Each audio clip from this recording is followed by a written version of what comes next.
Καλησπέρα σε όλους. Good evening, everyone. Θα συνεχίσω αγγλικά για την ομιλήτριά μας απόψε. I'm very, very happy tonight to welcome here Professor Maria Liston, a dear colleague in bioarchaeology and a very enthusiastic member of the Aegean Society from the very beginning of our efforts. Maria Liston is an associate professor and chair of the anthropology department at the University of Waterloo in Canada. And I'm sure most of you know her as one of the leading figures in bioarchaeology of Greece. Maria obtained her PhD at the University of Tennessee in 1993. Her doctoral dissertation focused on the analysis of human remains from the late Bronze and early Iron Age Kavousi in Crete. This study was the first bioarchaeological analysis of that scale conducted in Greece, I believe, at the time, and I can say that Maria belongs to the pioneers who set the ground for the introduction of modern bioarchaeology here in Greece. And from this moment onwards, she never stopped working here with us.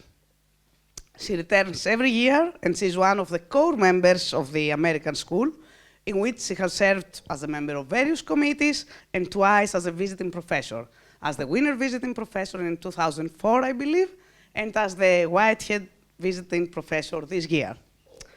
Maria has worked extensively in the analysis of human remains from various sites in Greece and beyond Greece, but I'm focusing on Greece at the moment, both from the prehistoric and the historic periods.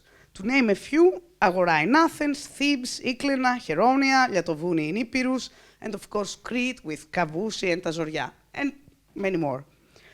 As you can see in her numerous publications, Maria employs a truly bioarchaeological approach, working closely with the excavators of each site in order to integrate her observations on the skeletal material with contextual, cultural data and stratigraphic information.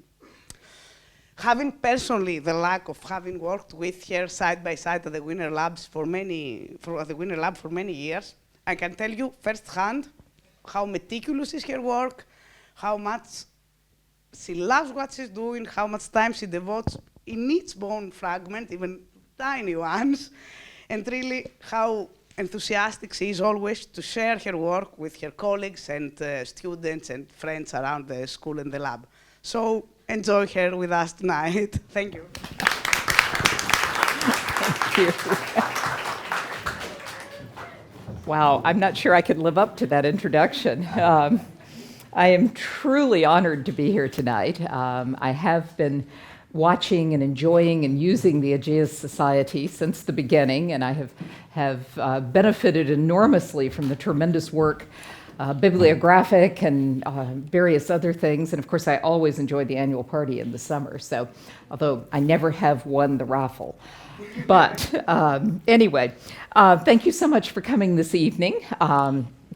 What I'm going to talk about tonight is a topic that has been sort of evolving for a long time. This isn't a report on a site or a particular time period, but a series of problems that kind of had to sit in the back of my brain for a while until I began to get some sense of how to deal with them. And then eventually I came across a burial in the Agora, which was sort of the trigger for the thought process that got us here. So I'll save the best till last. You'll see that one at the very end. In talking about deviant burial, deviant, of course, is a word that can be very loaded. But what I really mean is non-canonical burial, something that appears to be deliberate and patterned, and not the result of accidental or taphonomic processes. So someone was put into the ground in a way that differs from the norm. Now, of course, across the history of Greece and even more the world, what is normal varies tremendously. But in looking at the context of the site, this burial stands out as being different. And over time, I've accumulated a number of these. Going along with this, of course, there's an enormous rich body of theory dealing with how burial reflects the individual and the individual's identity. But in looking at deviant burial, the assumption is that this burial somehow reflects either that individual's social persona in life. They were different in life and therefore are buried differently, or it reflects the circumstances of their death. something extraordinary that makes them different and results in a different burial. I show you here a non-deviant burial, the sort of canonical burial in a cyst or pit. What we're looking at are the ones that, don't look like that. Deviant burials can be identified in a variety of ways. Burials in unusual places. In my case, it's skeletons in wells most of the time. And this part of the result of this paper results from working on all of the wells with skeletons in them from the Athenian Agora. And what I found, again, across all the different time periods, people don't end up in wells without a story. There's something going on there. And fortunately, we can often figure out what it is, and we'll look at some of them tonight. Another form of deviant burial would, of course, be no burial at all. Bodies just left on the ground surface or left in debris of collapsed buildings, things like that. Burial in unusual positions. In many societies, again, the norm is to bury someone lying on their back. So someone who's buried face down, that's unusual. If there are other attempts to keep them face down or keep them in the ground, weighing them down with rocks, staking them, pinning them, this sort of thing, that would obviously be a deviant burial. Other things can be as simple as inhumations in a cremation site. If cremation burial's the norm, why is this person not burned? Or a selection of skeletal elements in some sort of secondary process that, again, differs from the norm. I will hasten to say that in some cases, a deviant burial may very well be a positive recognition. It doesn't always have to be someone who was evil or frightening or considered dangerous to society, although often it appears that is the case. But there may be some positive elements as well. The two sites I'm going to look at are the Athenian Agora excavations, and I have no idea why that little red circle is there. I thought I had deleted it. That actually is the location of one of the wells we'll talk about, but I had cluttered this up, so I thought, forget this. Most of the people here have been to the Agora excavations. So we'll be looking at the Athenian Agora excavations with or without a little red circle. Wow. PowerPoint is... Okay, there's where some of the others are, too. Apparently, my computer didn't understand what delete meant. In the area of the new excavations, where they've been working north of Adrianou Street, there are a number of burials that do seem to be anomalous. It's going to be interesting as time goes along and they uncover more of this area to see what it is about this cemetery that seems to have some unusual elements in it. I'll also be hearkening back to the Kavousi-Vranda excavations in Crete, my very first project in Greece, where in my dissertation work there were a number of burials that were very odd and unusual. We are finally in the process of finishing the volume on the Vranda Cemetery as a whole now, working with Leslie Day, the site director. And in rethinking these, I've had a whole lot more experience, and I've come to realize there's some interesting aspects of some of these burials to think about. Now, again, skeletons in wells. Not everything we're going to talk about will be skeletons in wells, but they certainly are important in this discussion, because a well, of course, is not a normal place to bury someone. Skeletons in wells have some advantages. They're very difficult to excavate. It takes a lot of effort to get anything out of a well, and to get a skeleton out in good shape is a testimony to the work of the excavators. You can see some of them here. But wells have the advantage of having a uniquely good environment for preservation. And so skeletal material in a well that has stayed wet constantly or almost constantly since the body was deposited, and at a fairly constant temperature, that is a very different preservation environment than most burials in Greece closer to the surface, where they're hot and dry and then they're cold and wet, and you repeat that for 3,000 or 4,000 or 5,000 years, and preservation is not very good. So we are able to get a little more out of skeletons and wells, perhaps, than we can other burial sites, which is part of what makes them interesting. Now, at Kavousi, looking at the site of Vranda, there are a number of different burials that have some anomalies in them. In some cases, it's a canonical burial, but it has one person who is a little odd. In other cases, particularly the one up there at the top left, we have a cremation burial that is in the midst of the earlier cemetery of chamber tombs, and very much outside of the location of the other burials, which were all in abandoned houses. And it looks like they're family groupings within the houses, so perhaps related people are maintaining a contact with the house. But then, again, there's one individual who's been sort of rejected and stuck out there in the much earlier cemetery. The first grave I want to look at is grave 21 at Vranda. It was a typical cremation cyst or enclosure grave, but untypical because it had a pithos in it, a great big pithos lying on its side, with these 3 pots in the pithos.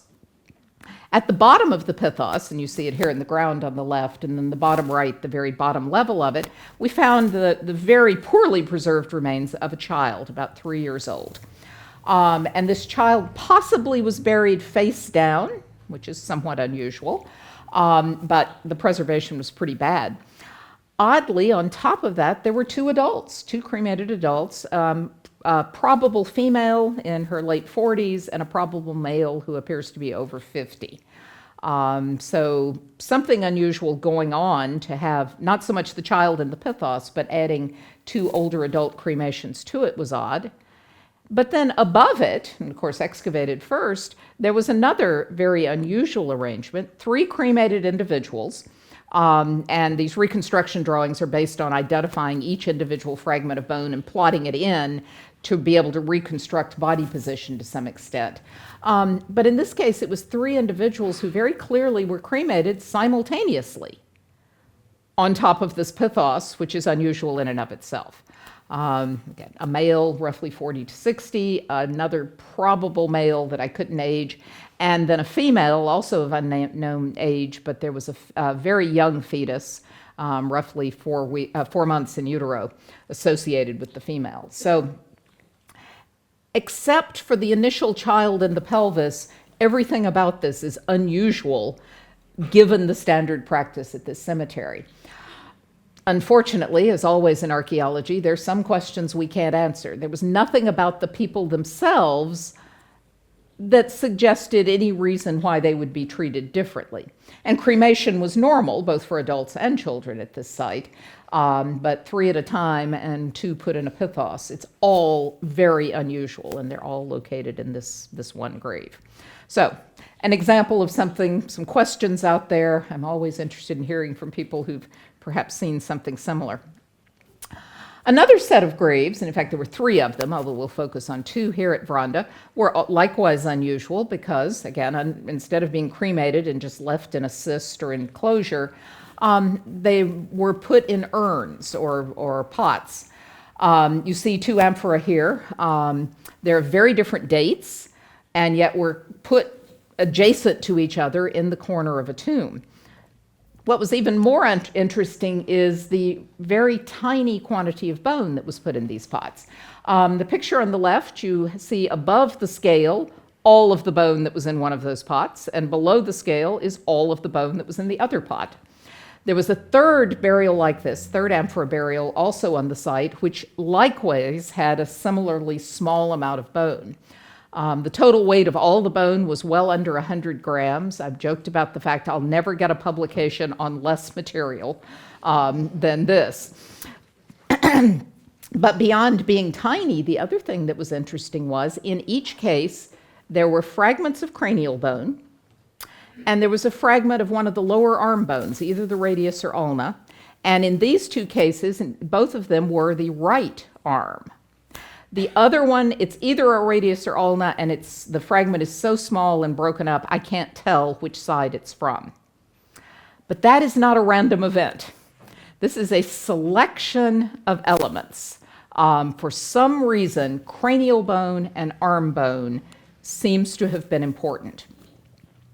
What's interesting, particularly given our location, in the early Iron Age burials underneath the New Acropolis Museum, which I have worked with the person who's working on that pottery, there's a amphora burial with more bone, but most of it is cranial and arm bone.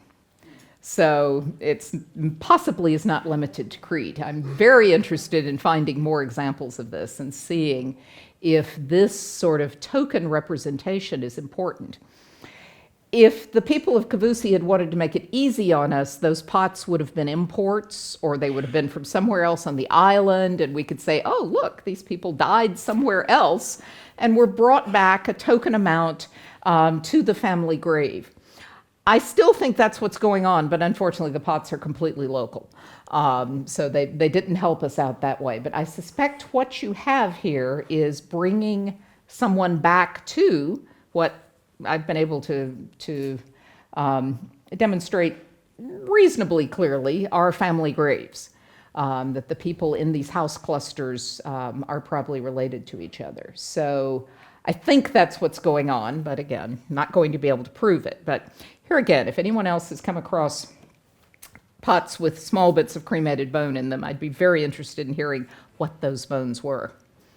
There may be a pattern here that's been sliding under the radar for a while. This is another grave from Cavusi, another case of a deviant burial in the sense that it's different. It is, again, a cremation cis grave.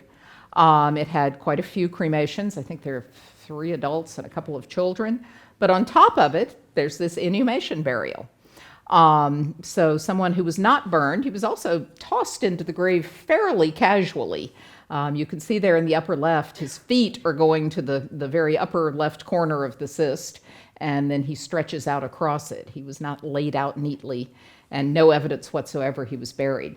What's interesting on this skeleton is, and this will be a theme that we're going to hit over and over again, fair amount of evidence of a somewhat violent life.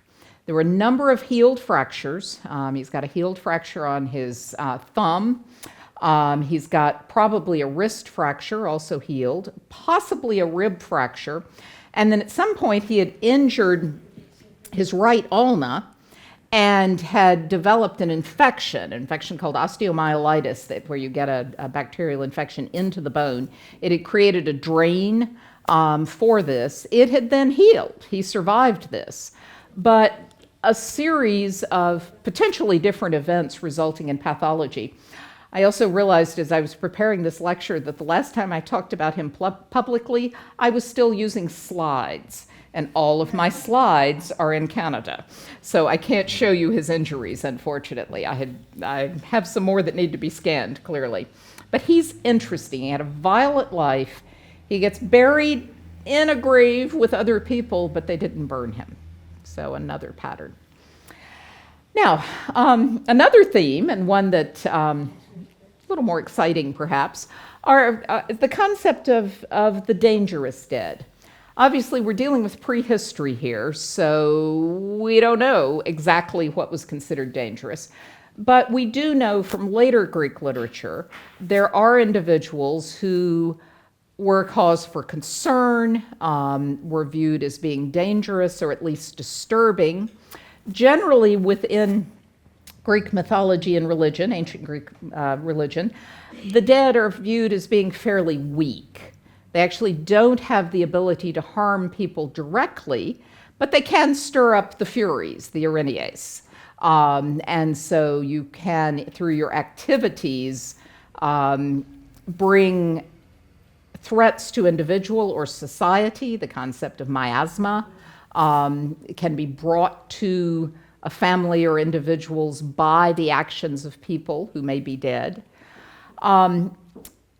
While again, this is the historical period, this sort of beliefs don't tend to just leap into being suddenly. Nobody woke up and said, let's have a concept of miasma and write it down.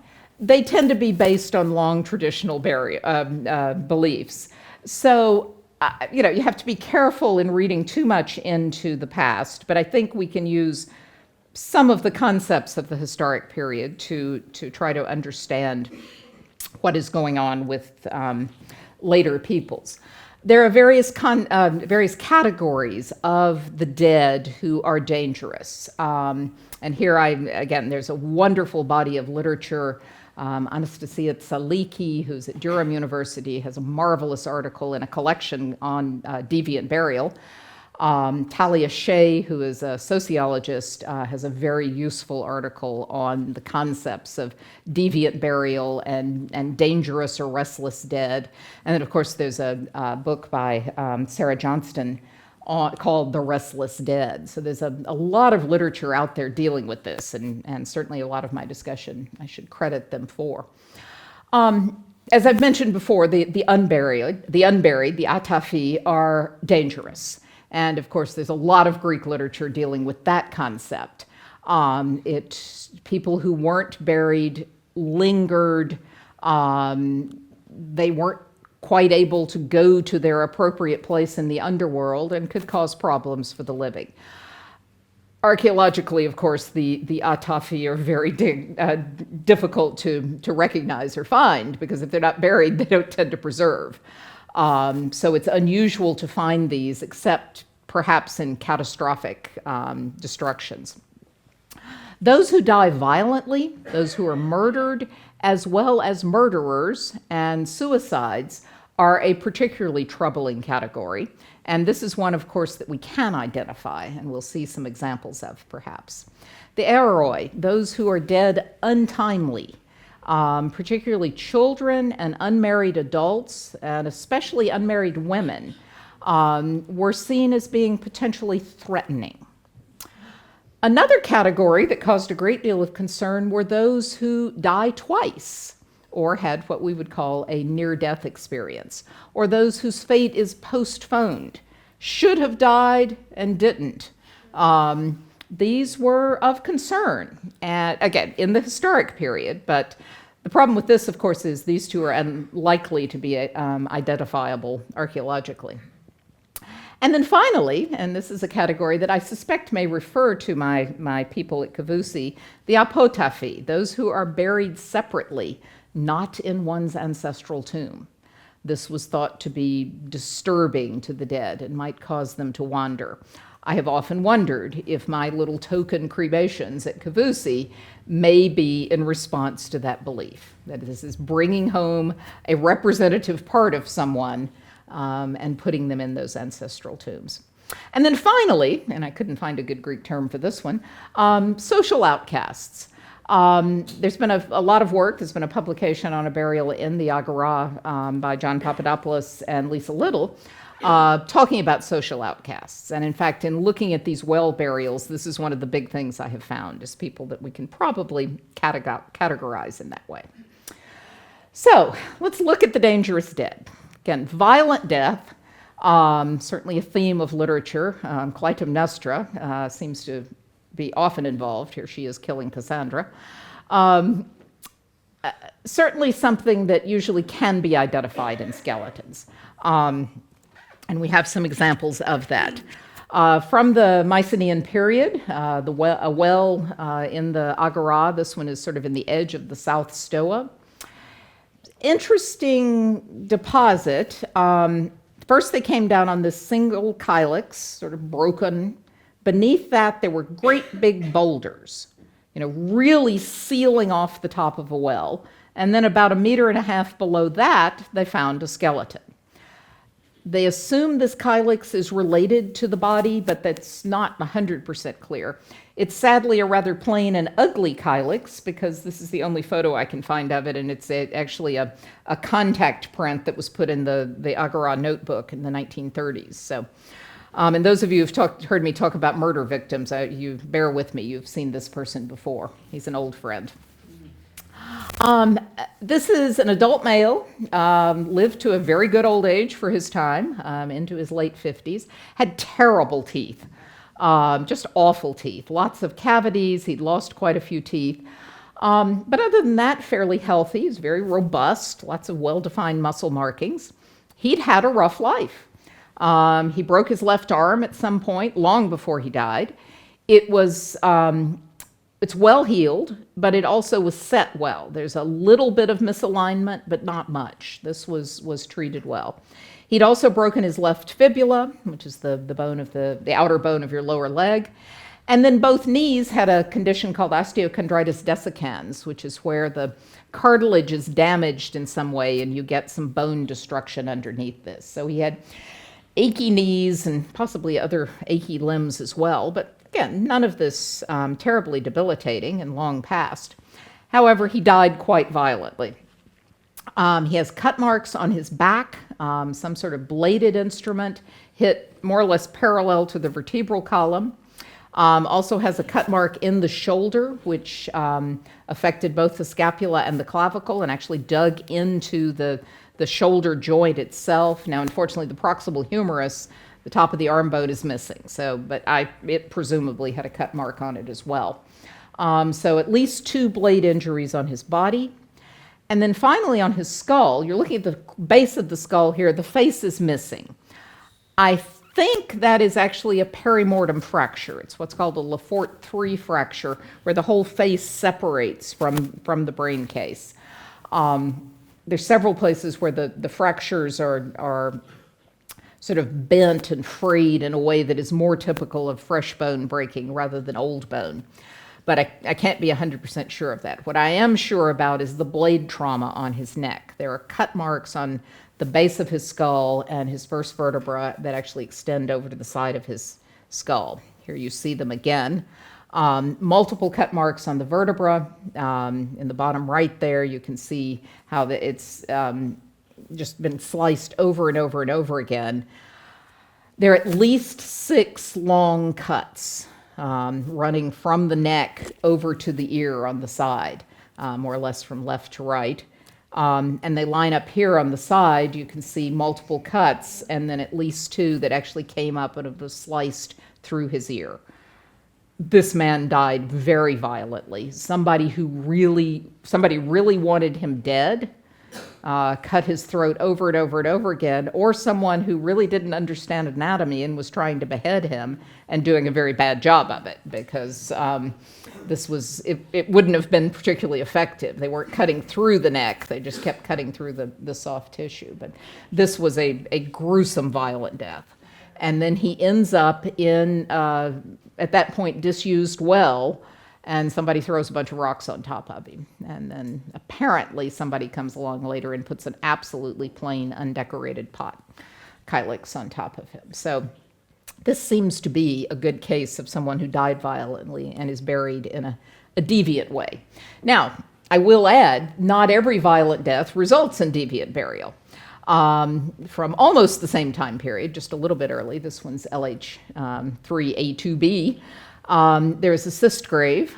This is actually the one that would have been in the red circle that I thought I had made go away. This is a young adult male, again, just barely sort of the end of his teenage years.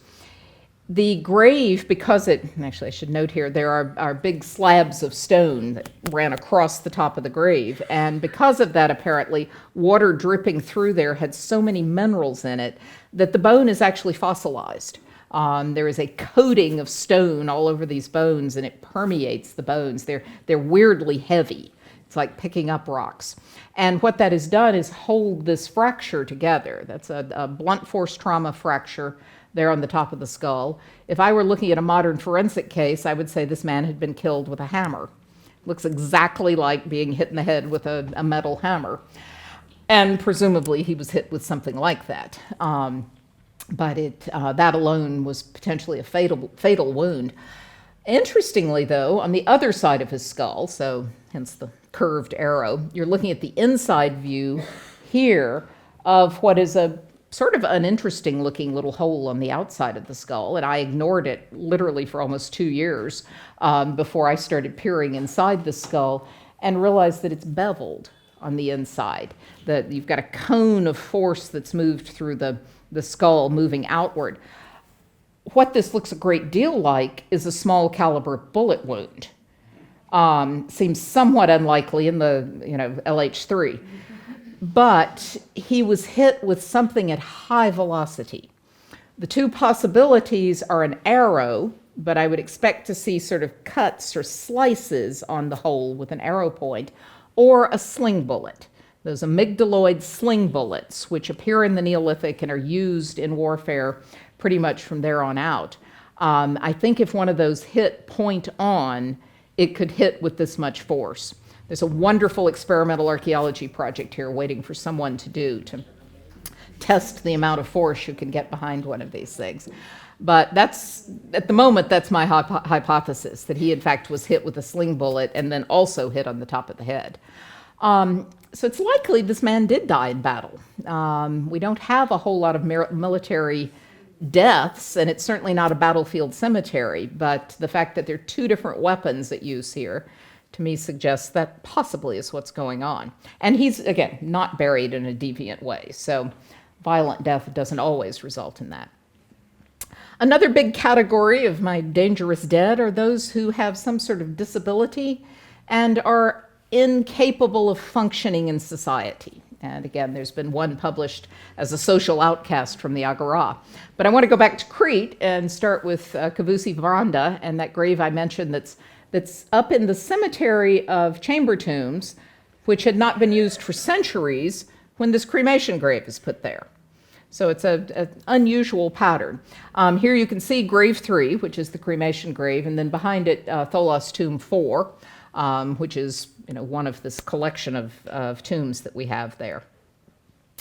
This man was cremated, and there are actually 2 individuals in the grave. There's a woman in the grave as well, who seems completely normal.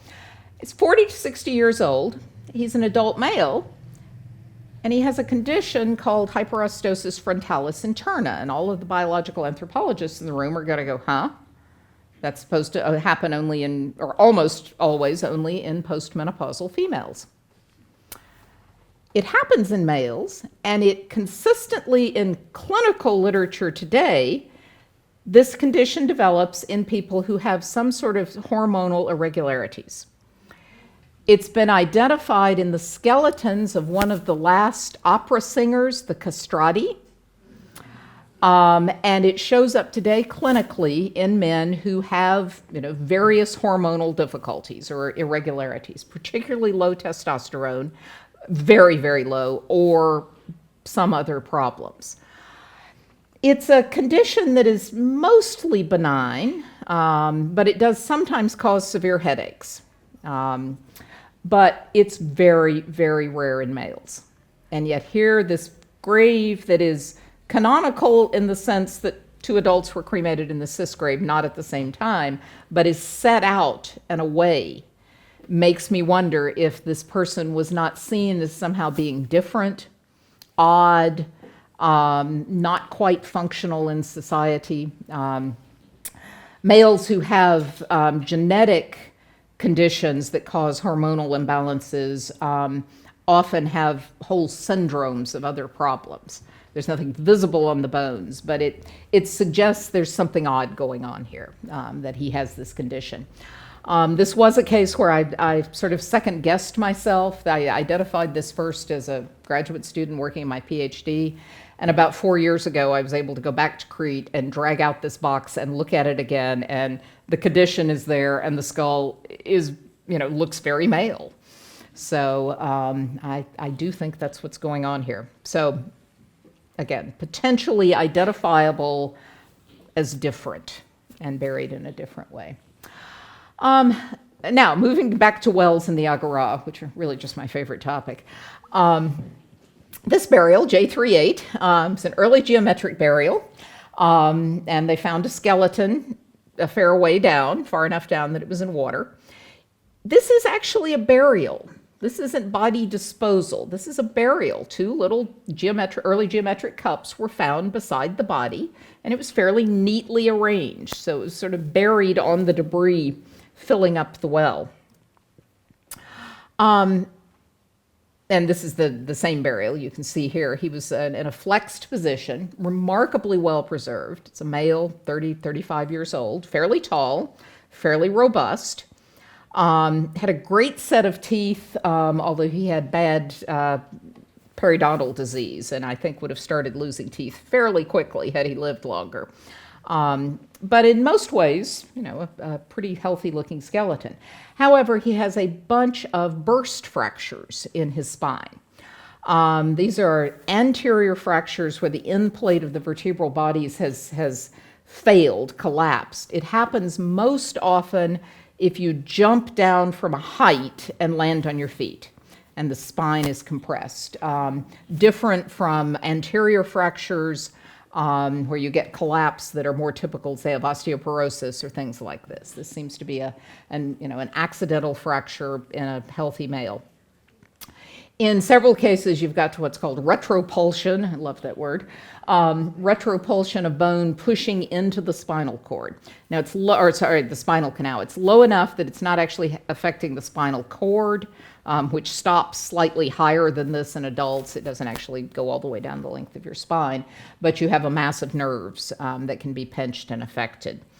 This continues down into his sacrum, where you actually have the worst of the fractures, and that is expected because the greatest amount of weight is coming down and landing on that bone. You can see here how it is sort of extending out into the spinal canal, and that whole kind of squarish area is where the fracture is collapsed. Here's another issue. Those two red lines used to run across that vertebra there. I've had a lot of PowerPoint slippage. This is wedged to the side, so he's in these fractures would have ended up sort of tilted slightly to the side. All this has become very personal because about a year ago, my brother-in-law fell off a ladder while trimming branches in the yard and landed on his feet and has burst fractures of two vertebrae. I can testify this man probably was in a great deal of pain, but clearly wasn't paralyzed. I mean, there's no atrophy of limbs or anything like that, and all these fractures are well healed. But he would have had a number of physical problems. We can't say specifically, but complications that go along with this often include things like bowel and bladder control. His fractures are quite high. Happy to say my brother-in-law's are not. That together with severe pain and an inability to function completely normally may be what led to his being buried. Again, he has two little cups with him. It looks like a typical fairly low status burial, only he's put in a well. So a somewhat deviant burial form. And he's not alone, because there's another early Iron Age burial in the Agora where, ironically, there are thoracic vertebra end plate fractures as well. But this individual, in fact, had other problems. There's a massive healed fracture to the side of his skull on the left side here. Both the parietal and temporal bones are fractured and have been pushed into the brain. And they project in about 3 centimeters further than they should. This kind of damage to the temporal lobe of the brain pretty much always has severe complications. Hearing loss, facial paralysis, attention and learning span problems, language comprehension can be difficult, but there also can be a lot of behavioral disturbances. Emotions that are difficult to control, altered sexual behavior, seizures, just a whole raft of things go wrong when your temporal lobe of the brain is affected. And he too is buried in a well with a single cup, but in what's clearly a somewhat deviant manner. And then finally, individuals who may be the restless dead. This title, again, used by Sarah Elias Johnston in her book, but I think it refers to individuals for whom there's concern that they may be coming back. This has more to do with their activities in life rather than their manner of death, although not necessarily. Again, suicides may fall into this category. There's been a lot in the news recently about excavations in other countries, individuals identified as vampires in Poland, with sickles lying across their necks or staked down. There was a burial in Venice of a woman with a rock in her mouth that's been interpreted also as potentially being a vampire burial. Don't have anything quite that dramatic here. But we do have this grave. It's an Agora cyst grave again. Probably sort of final Mycenaean or very early Iron Age, but there were no grave goods in it at all. the date is based on a grave that's immediately adjacent to it. But what's different about this individual is they were buried face down. It's the only example I know of it from the Agora. Now, just for comparison, grave J211 right next to it, and you see here J210 is the one we're going to talk about. The right next to it is J211. There were no slabs of stone across this one, and it's simply the burial of a young woman who possibly was pregnant. She is quite young, 18 to 22, and there are some tiny bits of bone that I'm pretty convinced are fetal bone, but there's no one piece that I can definitely say this is that bone from a fetus. They just look like fetal material, but they're in very poor shape. This area is very wet, and so in fact these burials are almost as well preserved as the well burials, but the fetal material isn't. This one was dug by Kevin Daly, who's now the Mellon professor at the school, so I've been able to chat with him about it. The woman definitely was lying on her back, but the water was coming in so fast they were never able to get a good photo of the skeleton laid out. She said they were just digging in muddy water. They couldn't keep it dry long enough to get any sort of view of what they're doing. But she's lying supine, on her back, typical burial. She has some late Mycenaean lekythoi, a bronze shroud pin. Again, everything about this is pretty normal. And then immediately adjacent to her is this grave. First of all, it, when excavated, had large capstones over the legs and feet. It is clear from the condition of the body, though, that those capstones used to extend across the whole grave. And in fact, there is a cutting very clearly for them. And the excavators speculated that. But the way this body has shifted and collapsed as it decayed makes it clear that it decayed within a space that was open, a cavity, as opposed to a grave that's filled in with dirt and is holding everything in place. The black tube there, incidentally, is a pump, again, trying to deal with this, the water table.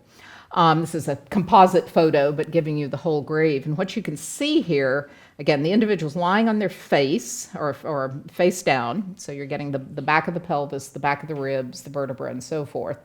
The rib cage is shifted upward slightly, and the head off to the side, and then some of the leg bones have also shifted as well.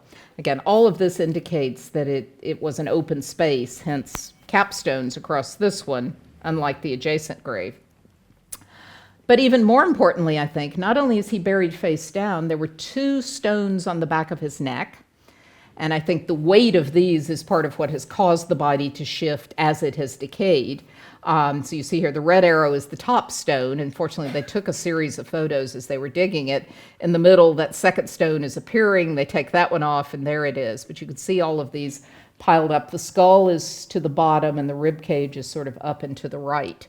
So I think what's happened here is that there were stones on the back of his neck, and then as the body decayed, things shift, and that weight is pushing them around in a way that wouldn't have happened if the body was just placed face down, but without the rocks. In addition, there's a great big rock that was placed on the back of his legs. And here again, one of the legs is sort of rolled, I think, as the stone has rolled, as the tissue decayed away. And so you've got the tibia and fibula splayed apart there. But again, I think that's caused by decaying in this space. Somebody wanted this guy to stay in his grave. They did not want him coming back. This is, I think, our best example that I know of in Athens of someone who was potentially one of the restless dead. Face down, so he's not facing the upper world, and then weighed down on his neck and his legs. Unfortunately, of course, there's nothing about him that tells me why. The bones, again, are very heavily mineralized, and they're in pretty good shape, although broken up. He's an adult male. He was in his probably late 40s. He was, reasonably tall. He did, however, have a history of violence. He's got a broken thumb. Nobody ever taught him how to protect his thumb when punching somebody, apparently, and it's a fairly classic fracture of the thumb. He also has terrible teeth. Maybe that's what gave people these sort of burials, just bad teeth and bad breath. But he's lost most of his teeth and had a lot of wear, but he also had 2 rib fractures. So, and also healed. So again, a sort of lifelong history of violence, but no indication of why. I wish I had a great punchline for him, a great reason to explain why this happened. But again, I think this is probably someone who was simply difficult or frightening in his role in society, enough so that when he died, the people who buried him wanted him to stay put, and they went to great lengths to make sure that happened. He was also quite well muscular and well developed, and he had some unusual muscle attachments that I haven't quite figured out yet. I've never seen these femoral abductors and rotators be quite so developed as is happening here. So maybe someday I'll figure out what he was doing, but at this point I don't know. Anyhow, I thank you, and I hope this has been interesting, if not a little creepy, and and I should acknowledge those who have helped me with this. So thank you very much. Can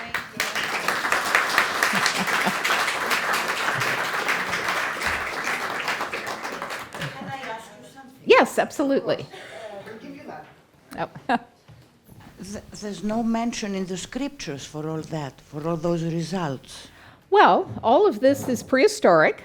It is, the early Iron Age burials are roughly equivalent with Old Testament dates, so there's not, there's certainly not going to be anything in the Christian era that would refer to this. It's all Especially prehistoric. He is buried not in the the family grave. How can we be sure of that? In Crete, with the burials I looked at in Crete, there are particularly on the skull, what are called non-metric traits.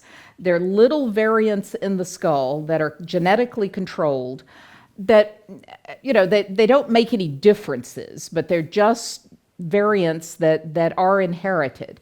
And what I found was that people in graves in the house clusters would share certain traits. That, a particular trait would be very common in that household, or the buildings, the graves in that, and very rare or found very infrequently in other house clusters. So, it's somewhat tenuous, but these bodies are cremated. It's unlikely we'd ever be able to get any DNA out of them. And at the time I was doing this, DNA analysis wasn't possible.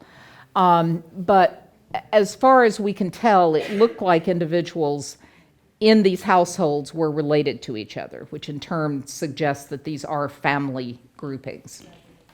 You're welcome. Άλλες ερωτήσεις? More questions?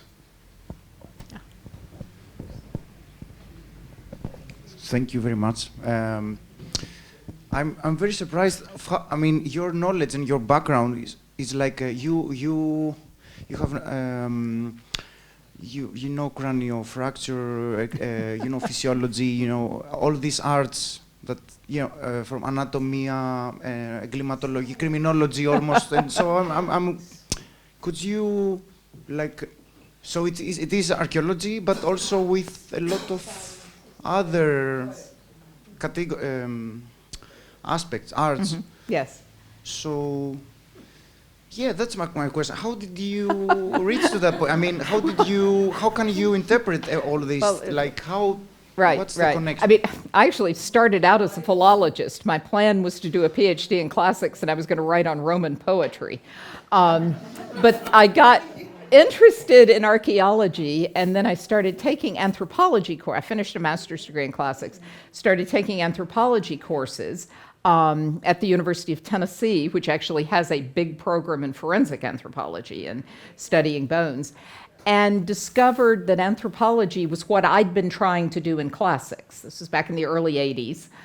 Classics was still much more traditional, in its sort of tracks than it is now.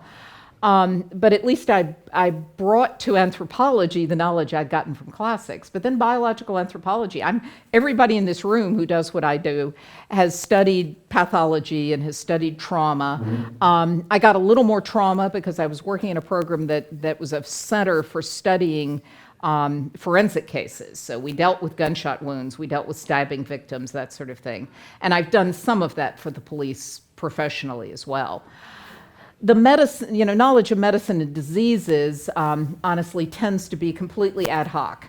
I find something weird on bones, I figure out what category of disease it is, and then I go online and I take online courses on a disease, or it's great, and the internet has made this so much easier because there are all these continuing education courses for doctors, and they can be quite useful. But there's a basic background for me, and then I work on whatever it is I'm finding. My new favorite disease is leprosy. I've got people with leprosy in a Byzantine cemetery, so I'm all about leprosy right now, and I'm taking lots of courses on it.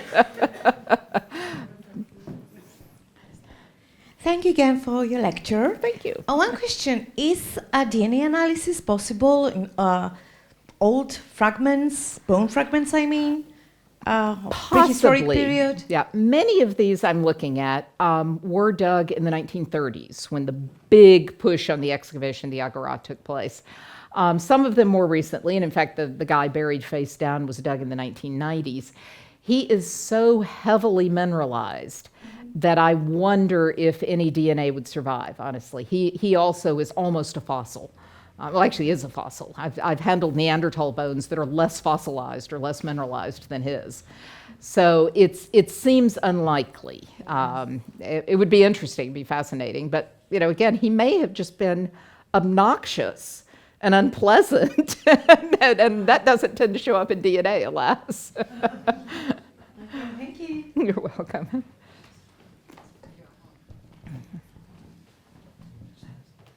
This guy you showed from Kavusi, the hyperostosis one. Yes.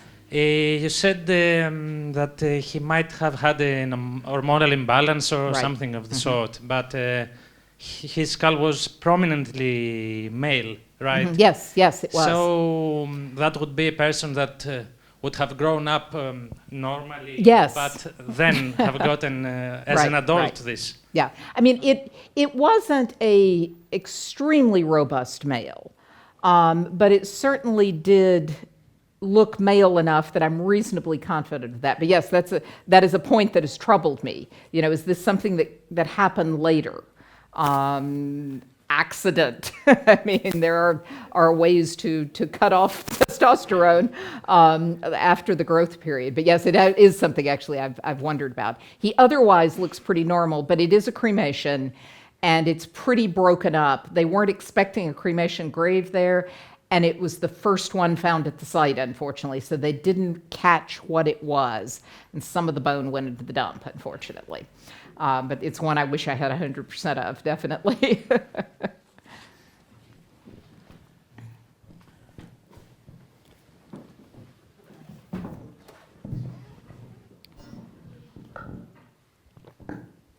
Well, thank you very much. Could you tell me about the warriors dying violently in battle? Are they listed under Viothanati, do you think? The man that I think died in a battle, again, with the 2 wounds and 2 different types of weapons, no, I mean, yes, it would be a violent death, but I don't think, certainly in the historic period of ancient Greece, that would be a glorious death. That is a very acceptable death. And he was buried in the normal manner. So not deviant. Not deviantly. While the man whose throat was cut over and over and over again, that really does remind me of I've actually never worked on a forensic case like this, but it reminds me of one of these frenzied killings where somebody is stabbed 150 times when the first 2 did the job. Again, at least 6 cuts across the throat, and they're here going up. So it's not a case of trying to cut the neck. It's not a beheading attempt. It's just slicing the throat over and over and over and over again, as if someone is in this mad rage to kill him. So that kind of violent death, I think, would be one that potentially is dangerous, potentially threatening to society. Thank you.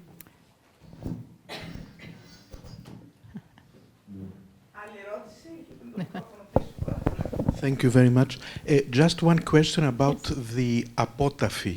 How can we identify them? That's the problem. We can't. No, somebody who's just left.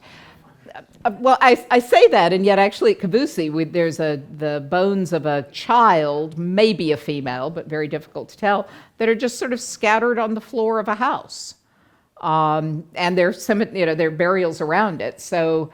And this child had an unusual medical condition too, but generally, I think those are just lost. They're invisible. And, Yes, it's one of the early Iron Age burials at Kavusi. It's in a house that has multiple other burials, but then here's a scatter of child's bones. And we're not quite sure what's going on there, honestly. Any more questions? Okay. And now then we'll have time to discuss more on deviant burials and other matters with a glass of wine. Join us. Thank you, Mariah, very much. Thank you.